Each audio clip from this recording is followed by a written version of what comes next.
Welcome back, everybody, back with a video, another showcase today, but this time we're going to be doing a 5-on-5 max trend, not technically max trend, because he has focus 5, right now the scrolls, but we do have a 5,000 year blood war round 16 URYU showcase. Now this URYU is going to be the farmer of the banner you see in the build here. Like I just said, we have focus 5, sadly I ran out of large scrolls, they can't really do much more. So this URYU is just like Ichigo in terms of having the pierced iron skin, but the kit is much different and he does not have the juicy skill having the damage inflicted to non-status elements, but this URYU does still come with a lot of damage. So he does come with initially a 60% berserker, a 20% full stamp, and then on top of that he also does come with a extra 20% strong attack damage for the entire team if you are a technique attribute, which is very, very nice. I do love when units have this skill just because they don't really care for what you are. You could be a Sword Ripper, a Quincy, a Hollow, you could be whatever you want. At least, as long as you are tech,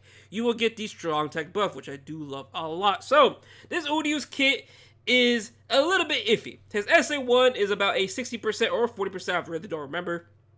SA2 is going to be a homing vortex. It's not the beautiful 960 into a homing vortex, but it is a pretty much average kind of homing vortex. I really don't mind it personally. And then SA3 is going to be a full screen, beyond full screen 1200. Again, it's not a bad kit. It could have been much better. His kit is very, very similar to Rogue if you really think about it, but let's get right into it. So he has a lot of damage. He has a Sword Ripper Captain Killer. Now him having the pierced iron skin makes him very, very good when it comes to IT. He's going to be the best carry in IT just because of that skill alone. Yes, his kit isn't the greatest, but guess what? He has one of the most broken skills in the game for when it comes to co-op play, such as the Inheritance Trials. So him having that skill just makes IT so much easier. You can see his damage output. He does about 38,000 damage on the SA1.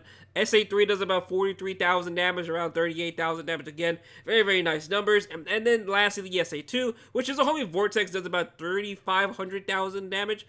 Could be much more. Keep in mind, we are only focus 5, so we'll probably be pushing maybe 4.5k once that focus is at 10. So again, his damage output is okay on SA2, but SA3 and SA1 is very, very nice. Right there, that soul bump hit extremely hard. So again, his damage output is nothing to really joke about. It's really, really good. I do like how they really handled this URYU. Well, yes, his kit could have been much better. I think he's perfectly fine. Keep in mind, he's mainly made for epic raids. So, again, you see right here in this epic raid run, we have 6 URYUs. Surprisingly, I didn't think we'd get 6 URYUs, but ideally, this is where URYU is going to be shining, right? Where his kit doesn't really matter, honestly, right? He can have the homing vortex. He can have an okay SA1, but it doesn't really matter because he's just there to farm epic raids. On top of that, what makes it epic raids farming much easier is that he does come with bombardment, and thanks to having T15 and T20 abilities, you can give him more full stamina and weaken defense to speed up the runs even more. This run kind of here is kind of a bad run. This is just a group of randoms right now. I could have invited the guild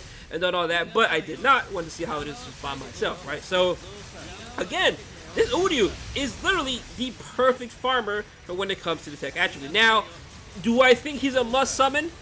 Not really. I don't think he's a must-have, just like Ichigo. Ichigo's a must-have, in my opinion. I think he's one of those units you definitely want to get your hands on him. But URYU, I feel that you can definitely live without him. He is the best tech unit, but I think he's just okay, right? If you are looking for a technique farmer with the super pot, the droplet, and the super, and just a normal link stop potion skill, then he's going to be the one you want. But honestly, in my opinion, if you have the Grimmjow that has the normal plots and the super pots, just give him the droplet skill, and that's all you, droplet soul trait, if you have that unit, and there you go. There's your URYU. That's pretty much the only difference, right? That's how I see it. Like I said, I don't think he's a must-have, but he just makes your life much easier having all 3 farming skills together. And again, if you don't have any tech farmer, he's probably going to be the best one to go for it right now, especially just because he's in a banner with Ichigo.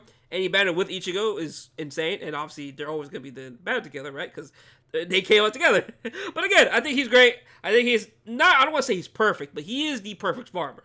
In terms of a unit, he had a lot of potential, but again, I don't mind how they really handled him. I think he's perfectly fine in my opinion, and he's okay in GQ. You can actually use him as a side 4 range captain or range Soul Reaper, or I'm not too sure if you can use him as a lead. I'm pretty sure you can use URYU as a lead, but it's not going to be a sub 1. I'm pretty sure it's like an 887, 888 if you do have a 5.5 and the sides. Keep in mind, you need the sides for this as well. But other than that, though, thank you guys for watching the video. Hope you have a good day, and I'll see you guys later on.